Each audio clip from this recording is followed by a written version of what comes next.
En esta ocasión vamos a trabajar el tema de las definiciones dogmáticas dadas en los concilios, es decir, el modo en que la Iglesia Católica fue estableciendo una serie de pautas para conducir a la fe, ya que ésta había ido distorsionándose en la medida en que se había ido transmitiendo de boca en boca, de comunidad en comunidad, y había ido generando distorsiones, malinterpretaciones que las autoridades más importantes de las comunidades locales comenzaron a pensar que era importante ordenar y definir.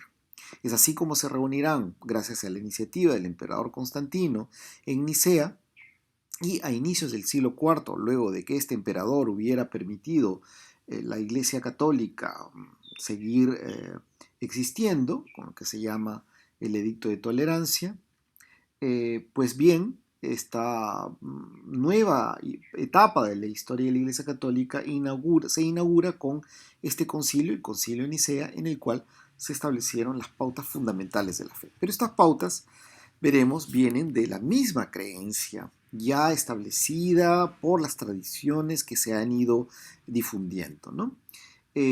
Una de ellas, esta tradición, ya se repetía, era como el símbolo, es decir, aquella manifestación verbal por la cual se definía lo que era la fe cristiana, ¿no? La más antigua es la que se llama el símbolo de los apóstoles. El símbolo de los apóstoles, es decir, el credo de los apóstoles, fue expandiéndose al punto de que llegó hasta los pueblos que no habían sido inicialmente digamos, los gestores de la fe, ¿no? Y fue incluso conocido como el símbolo de los bárbaros. Y en este símbolo, de aquellos que comienzan a ser convertidos a la fe, ya se mencionaba el engendramiento de Cristo por la Virgen, y que por este vínculo entre la humanidad y Dios habría nacido el que ya se entendía como el Hijo de Dios. Pues bien, eso quiere decir que ya muy tempranamente, hacia el siglo segundo, había una enunciación de la divinidad de Jesús, de su vínculo con el Padre, con la presencia del Espíritu que poco a poco se va a ir asentando. Pero también habíamos visto que había dificultades para poder entender esta divinidad de un hombre y a su vez esa humanidad de un Dios, ese vínculo entre Dios y el humano no quedaba claro.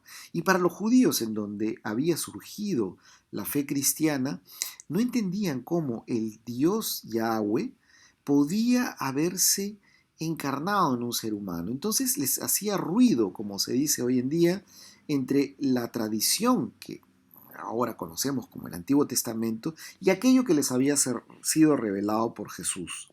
¿Cómo era posible que ese Dios tan poderoso, que castigaba a sus enemigos, que perseguía a aquellos que no eran propiamente fieles a él, fuera de pronto ese Dios revelado en un Jesús que muere en la cruz? Entonces los cristianos llegaron incluso a interpretar, gracias a algunos seguidores, pero que hacían a su manera esta interpretación, uno de ellos Marción, decía que bueno, ese Dios, en realidad el Antiguo Testamento era un Dios que no era propiamente el Dios que había bautizado e incorporado a Jesús en la divinidad. En consecuencia, habría algo así como un Dios malo, el del Antiguo Testamento, y un Dios bueno revelado por Jesús. Pero ¿qué hay detrás de todo esto? No solamente los judíos hacían estas interpretaciones para tratar de hacer compatible lo que para la razón no lo era. Los griegos también, cuando ya la fe llega a ellos, no entendían cómo el Hijo de Dios podría haber nacido de una mujer. Eso les resultaba chocante. Por lo tanto, Jesús para ellos no era sino una apariencia humana. Ya hemos dicho que esa era la raíz del docetismo. Pero con esta forma de interpretar, lo humano de Jesús, lo históricamente humano de Jesús, se desvanecía y era simplemente un Dios con una apariencia humana. Entonces no era propiamente lo que ahora entendemos como una encarnación. Entonces las preguntas que se hacen en estas primeras comunidades y que van a dar lugar a las interpretaciones gnósticas, pero también de otra índole, como las interpretaciones maniqueas, por ejemplo, que acabamos de mencionar, de un Dios bueno, un Dios malo, y otra serie de formas de interpretar la revelación de Jesús, en el fondo querían conceptualizar el vínculo entre el Padre y el Hijo. No se entendía cómo podía haber un hijo de un Dios, eso harían dos dioses. Entonces, ¿cómo solucionar este problema para la mente humana? Ese hijo fue generado, fue engendrado, no son términos demasiado carnales, materiales. Lo cierto es que aparecen distintos autores, como San Ireneo, que vuelve a las fuentes del canon, que ya sabemos lo que es, y que le hacen decir que esta representación propia, esta manifestación propia de la fe, es que Dios ha consentido nacer en la humanidad, pero ser engendrado de una virgen, de una mujer, diríamos, con una perfección y pureza humana que habría sido la fuente de su humanidad terrena. Sin embargo, eso no soluciona, porque estamos diciendo entonces que Cristo, el Hijo de Dios, Dios mismo, habría tenido una temporalidad, o sea, habría nacido en el tiempo. Por lo tanto, comienza a circular una nueva interpretación, que es la de la preexistencia. Es un poco compleja, pero la idea puede expresarse de manera más o menos simple. Es decir, para la interpretación de estas primeras comunidades, Jesús habría tenido una humanidad, aquella que le hace nacer de María, pero su ser propio, su espíritu, su ser identitario, su alma, diríamos, eh, le preexiste, ¿no? Esa alma, ese espíritu de Dios que le preexiste a Jesús y que se encarna en el cuerpo de Jesús, habría existido previamente al nacimiento de Jesús. ¿Y cuándo se habría originado? Su origen está en el mismo Dios, es decir, es eterno. Es así que llega a trabajarse cada vez más los conceptos de Padre, Hijo y Espíritu Santo, y hay un teólogo, ya podríamos llamarlo así, del siglo, de los inicios de la vida cristiana, un teólogo del siglo segundo, Tertuliano, que desafortunadamente, por razones que no voy a explicar aquí, murió como un hereje, pero por otras razones, no necesariamente, no por las ideas que expresó en varios de sus estudios. Lo cierto es que él es el que dice que en esta historia de la humanidad, en la temporalidad del cosmos, Dios se ha ido revelando, ¿no? Esa disposición de Dios, que es uno solo, a través de la temporalidad del cosmos, se llama oikonomía, es decir, economía. Es decir, un Dios que crea y que con el verbo por el que crea, con la palabra por la que crea, con una, diríamos así, parte de sí con la que crea, por la que crea, esa parte de sí que llamamos verbo es el Hijo. Y es por él por quien Dios habría hecho todo. Y es a él a quien envía para que sea, eh, diríamos, la encarnación de él mismo en la historia, en este caso humana. Entonces, la economía es un concepto fundamental porque hace que entendamos a Dios no solamente en sí mismo, sino Dios viviente entre los humanos en su propia historia. Es así como la preexistencia de Jesús, a la que se concluye en todas estas reflexiones de los inicios del cristianismo, por la cual ellos responden que si bien Jesús tiene una historicidad, una encarnación, su ser propio le precede. Y ese ser propio originariamente está en la eternidad de Dios.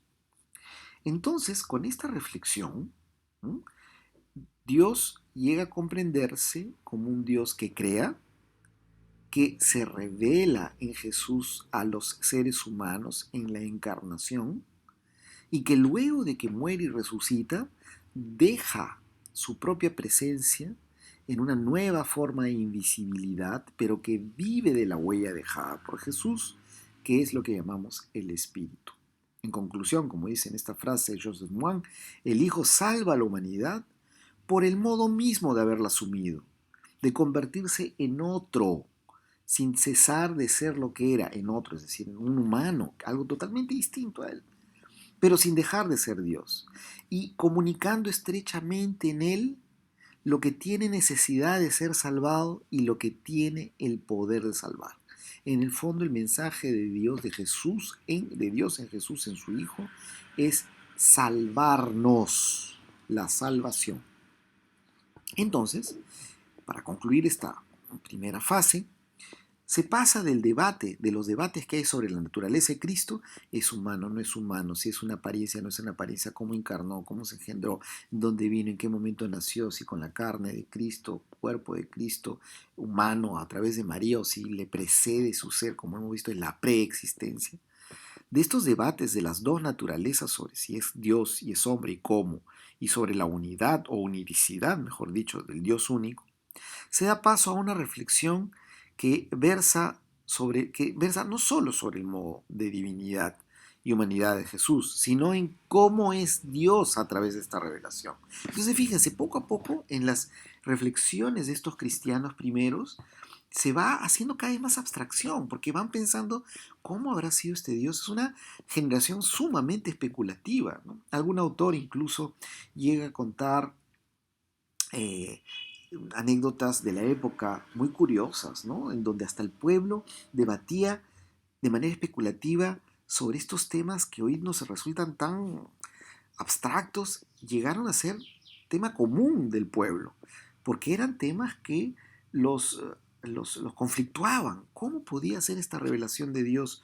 ¿Cómo puede ser que hayan tres? No, ¿qué me estás hablando? ¿De tres dioses? Lo cierto es que todo eso confluye en la idea paradójica de un Dios trinitario que es uno en tres personas.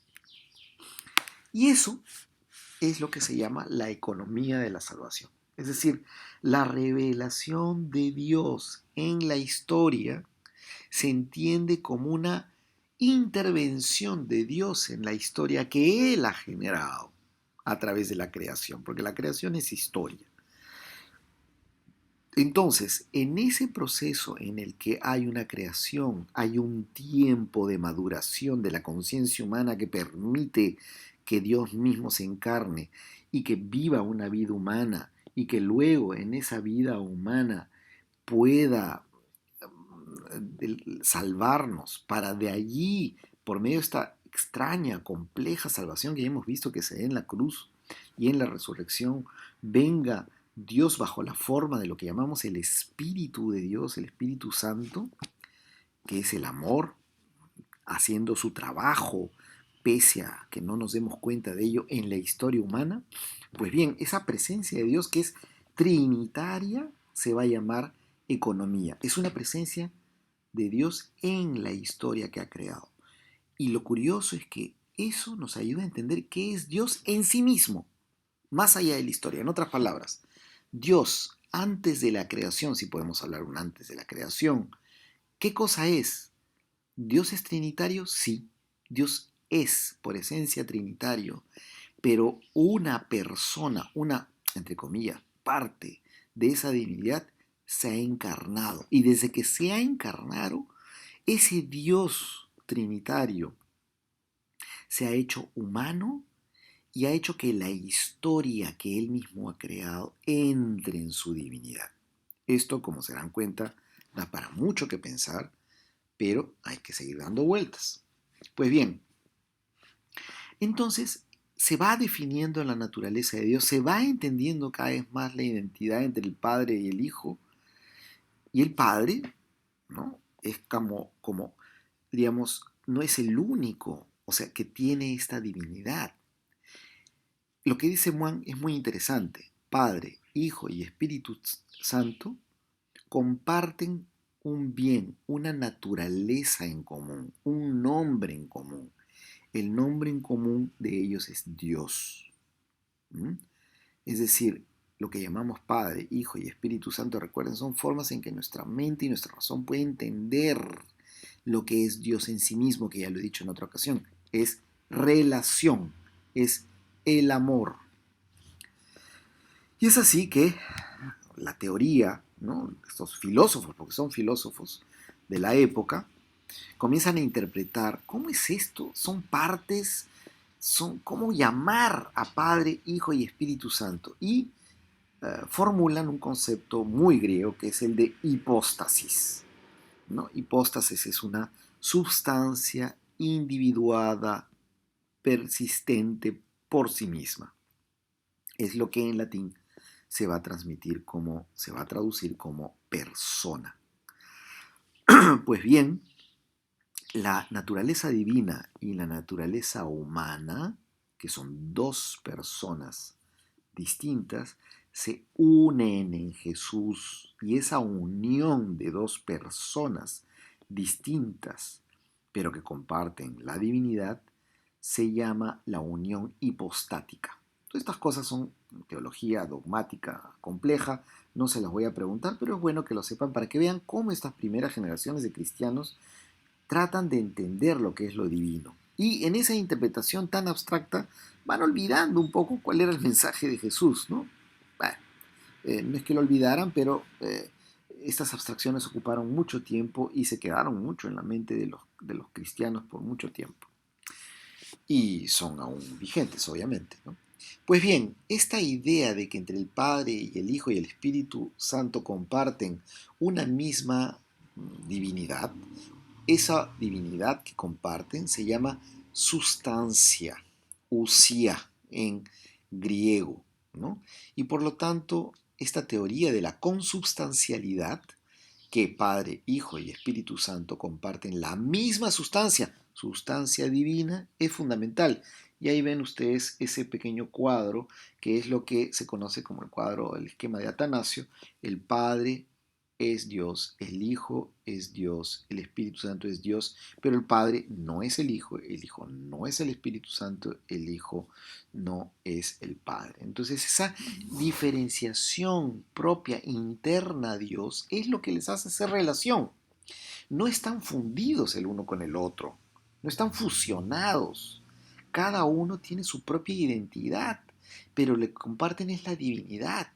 Y esta divinidad es compartida entre el Padre y el Hijo por el Espíritu Santo que, diríamos entre comillas, surge de ellos, por el amor que es ese Espíritu, ¿no? Esa unión manifiesta lo propio de Dios, que ya lo he dicho, es relación.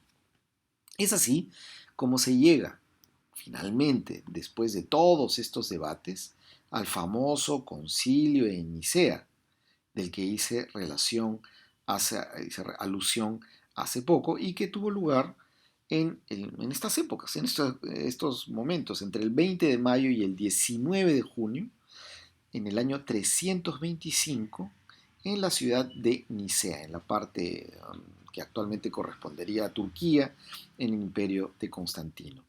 Pues bien, en esta asamblea de cristianos que fue muy, muy debatida, se llegó a establecer este famoso credo, es decir, la definición, el símbolo final de la fe, la definición de la fe cristiana. Y en este pequeño párrafo de 10, 12 líneas está todo lo que es fundamental. Esto contiene todos los dogmas esenciales, es decir, las verdades de fe. Es algo que se cree por fe y que es el resultado de la elucubración, diríamos, de la reflexión de la primera comunidad cristiana de los primeros siglos. Y es en ella en la que se llega a algunas conclusiones importantes.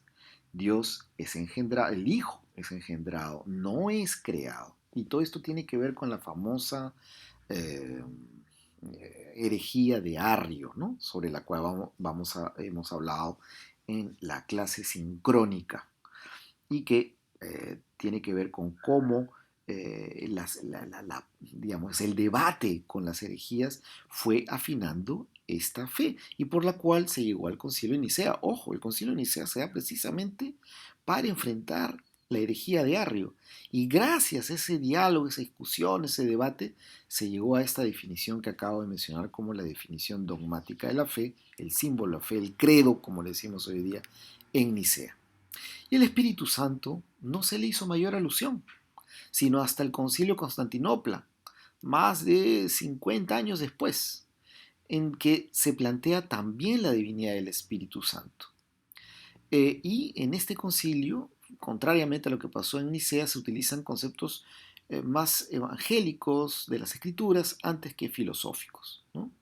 Y así es como se llega a la idea de que la sustancialidad, ¿no?, genera, ¿no?, es decir, la unión, la sustancia que comparten el Padre, el Hijo y el Espíritu Santo, de ella surge el Espíritu, ¿no? De ella surge el Espíritu. El Padre, el Hijo dan de uno del otro ese amor que comparten, profieren ese amor, por así decirle, es ese Espíritu Santo que tiene el mismo origen. Pues bien, es así como llegamos a lo que llamaríamos la creación de la ortodoxia. La ortodoxia, como les dije en la clase anterior, es el ordenamiento, la autoridad, la definición recta de lo que la Iglesia expresa. Y como dice aquí Joseph Moine, con lo cual termino, se anuda una alianza en la autoridad religiosa, entre la autoridad religiosa y la autoridad política, pues al imperio cuya unidad tendría que sufrir con las divisiones de los cristianos, le interesa defender la unidad del lenguaje eclesiástico. El mismo símbolo de la fe, el credo, sella una alianza entre la Biblia y la cultura griega, que era la cultura universal de la época, y que se convertiría en la rampa de lanzamiento del cristianismo como religión universal. Porque hay algo que no quiero que olviden. Esto son discusiones filosóficas sobre la fe cristiana, sobre el sentido del mensaje de la revelación de Jesús, pero sobre todo sobre qué es Dios, cómo es ese Dios revelado por Jesús. Desde entonces, los debates no terminarán, pero en medio de todo se va a olvidar un poco, como dije hace un rato, el mensaje de amor al prójimo, sobre todo la misericordia a los que están excluidos, etcétera, etcétera, la superación de las violencias, de las exclusiones y las injusticias. Todo eso como que se fue olvidando, centrándose más en estas abstracciones que son muy ricas, pero que establecieron un tipo de teología que llamamos la teología descendente, que va a durar muchos siglos en la interpretación católica. Sobre eso hablaremos después. Muchas gracias.